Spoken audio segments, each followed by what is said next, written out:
สวัสดีทุกท่านครับกลับมาพบกันในคลิปของน้าหนุ่ยคุยขยะกันอีกนะครับวันนี้เป็นกล่องไอศครีมเป็นกล่องบรรจุไอศครีมแมกโนเลียนะครับผม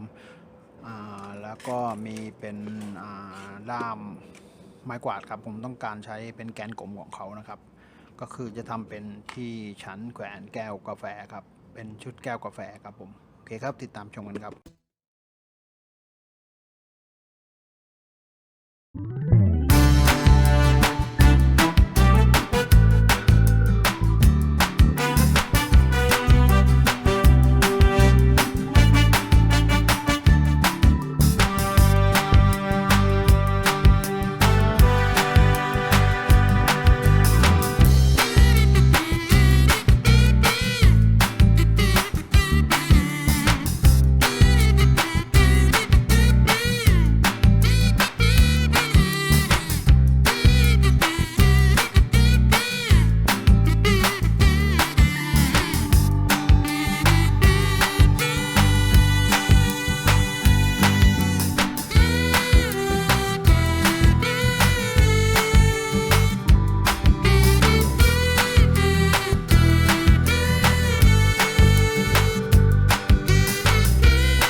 สวัสดีทุกท่านครับกลับมาพบกับคลิปน้าหนุ่ยคุยขยะในคลิปนี้ครับคลิปนี้เป็นกระป๋องนมเป็นคาร์เนชั่นนะครับผมเป็นกระป๋องนมข้นจืด